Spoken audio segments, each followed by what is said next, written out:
for you to follow your child's motivation. Yes, follow your child's motivation, but please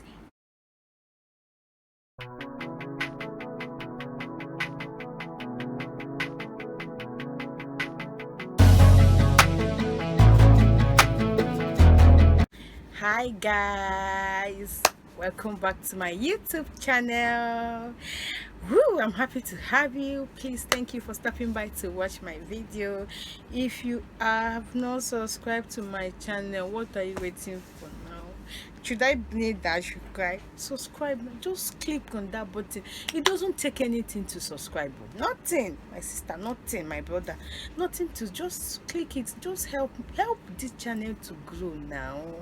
You people know those good things, all right? And if you're a returning subscriber, Omo, I thank you so much. Thank you. All right, my name is Gift and this is my corner. I'm a therapist, that yummy therapist, that passionate one that you want to listen to. All right, so in today's topic I'll be sharing how to improve your child's attention and concentration skills. All right, so there will be another video that will be talking about different activities that you are going to use to improve your child's attention and concentration skills. So if you want to watch that video, please just hold on. It will be up after this one. All right, so remember to check out for the video. All right, so let's dive right into today's one. All right, so tips on how to improve your child's attention and concentration. Number one, set out reasonable time for your child. Set out reasonable time for that client, for that child you are supporting. All right, don't be in a haste. Stop what you work. Stop. They need time. Okay, so in a day, you know that this is what here you're working on his attention and concentration for 10 minutes, for 20 minutes, for 5 minutes, depending on the level of the child, and you build on it. Okay, you build on it. I'm going to share more tips, okay, as we go on what you can do, but make sure you set out time. This time is what I'm using for this particular. So as the child is progressing, you keep on increasing the time. All right, another point is for you to choose interesting activity that has clear end points. Please don't start something that you know you're still doing it with the child, a child that is struggling to build attention and concentration, no end point. So you just do, there is no end result. The child is not able to say what he or she has been doing, the end a point of what he has done or she has done. Please don't give that child that is struggling with attention and concentration such thing. You want the child to write A to Z. Start with A to B or A to K. If that is what you are able to achieve, just make sure your worksheet or whatever you are doing just says trace A or trace B or trace K or trace A to K, depending on the level attention of the child, so that when the child finishes to trace, the child sees that, oh, I started and I ended this and this is the result. Wow. Or you can, okay, let's use bidding for an example. Don't give something so long that the child will lose interest along the line. You might just start with stringing 3 beats, 4 beats, 5 beats, and the child goes and swings it, and then you end it and you show, oh wow, look at what you, and you praise the child. Remember positive reinforcement, remember reward. If you have not watched my video on tips on helping a child with autism thrive, please try and watch the video. You will learn a lot. Okay, so number 3 point or number 3 tip on what to do is follow your child's motivation. Did you hear that? Yes, follow your child's motivation, but always guide your child to make a functional choice. Okay, so let's say a child wants to cut clothes. You will not say that because that is what his motivation is, you will allow him to be cutting all the clothes. No. You will not say because a child wants to be pouring water on the floor and you know that it's dangerous, he can slip.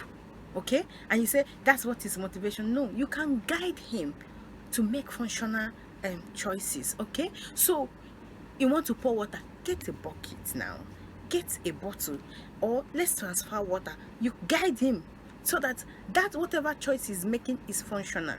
So you can even contrive the choices the child makes. Okay, right. So as a therapist, as a parent, now you want an attention building activity for the child. Say you have something like beading, you have something like painting, you have something like say cutting, right? Okay, so you have these three activities. All these activities are functional. So you are bringing the child into your workroom or into the space. So you provide these three activities. You know that the child likes these three activities. He is most likely going to go for one, and any of this activity the child picks is also working towards my target for him, which is attention building. So he chooses to pick tracing first. Fine, we are working on it. We are building the skill. He chooses to pick painting. All right, we are still building on the skill. Anyone he or she chooses is okay. So that you have contrived that environment to suit the child's needs or to suit your target for the child.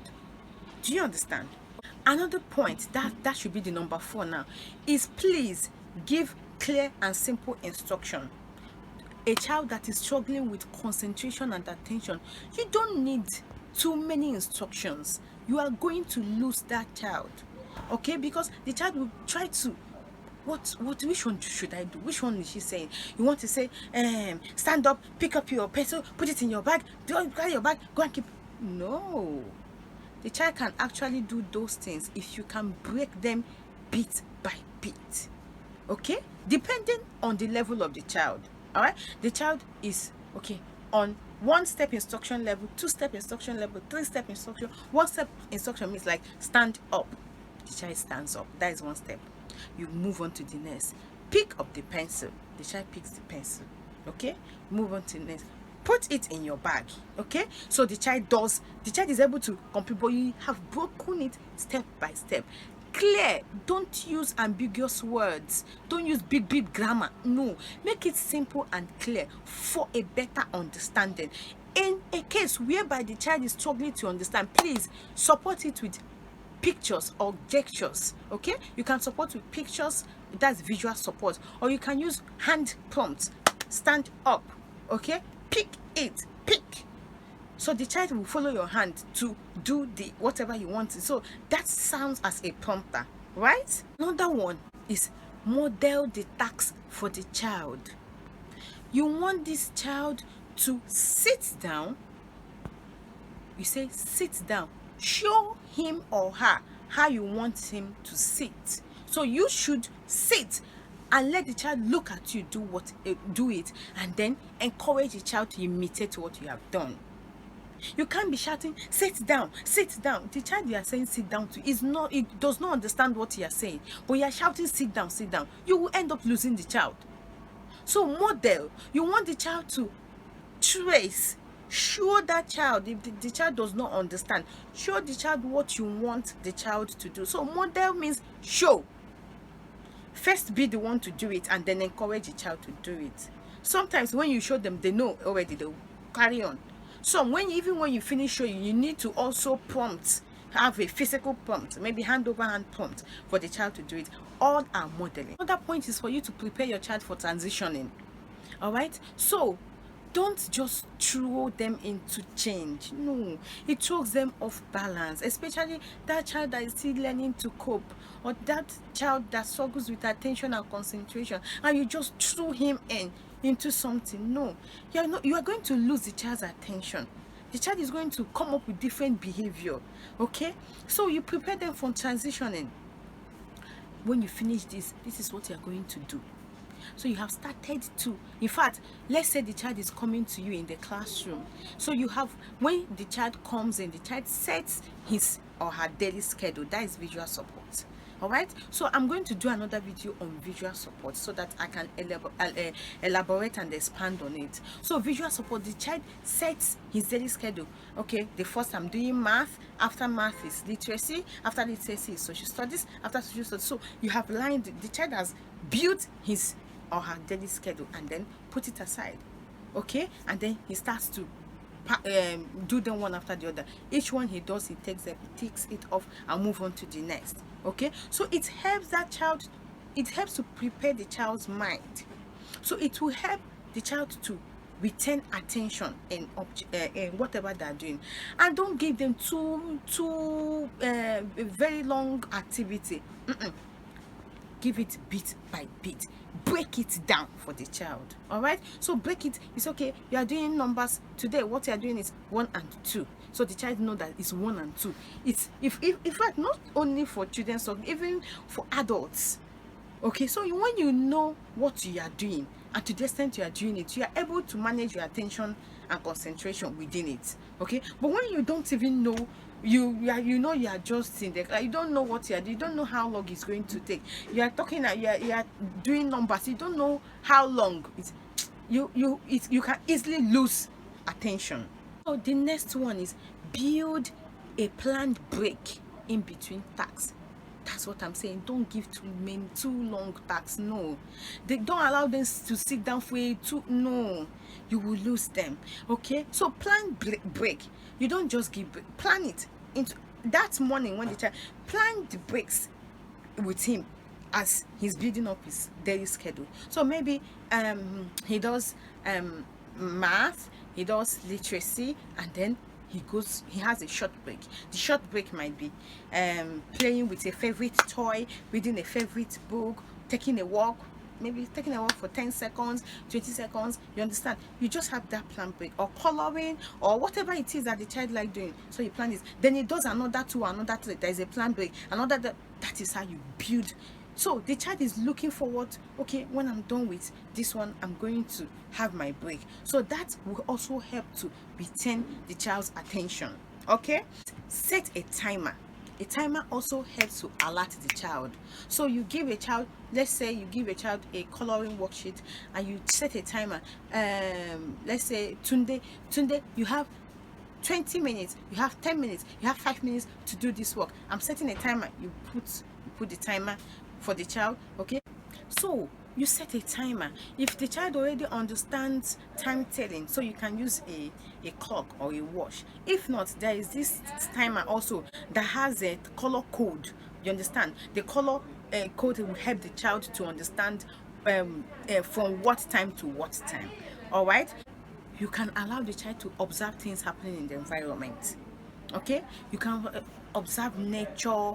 Okay, you look at things, you talk about things. It helps to build attention. So maybe let's say an airplane is flying, you can allow the child look around, observe it. Okay, and make sure you take records. Take time as in take records to know when the child's attention has started to improve. Okay, so that you can track it. You can track his attention. When we started, this is where the child is, and now the child has gone up to here. All right, the last one for the tips for this one is limit distractions. Remember, children with that has short attention is already struggling to maintain focus. So don't give them too many things that will distract them. Okay, so try and walk around his environment. If you know he's a child that likes looking, you can't be flooding him with pictures all over. No, you will always want to look. He will be losing attention. Okay, so you need to walk around to make sure that environment is less of distractions. All right, so you can't be having session with him and somebody is walking in and out, and you are trying to just capture that attention, and somebody open door, he will look, or she will look, he will look. You understand? Try as much as visual distraction, walking in and out, anything. So you need to look for an environment that suits him. Okay, so that he does not easily get distracted. All right, hope you have learned one or two in this. Thank you so much for watching till now.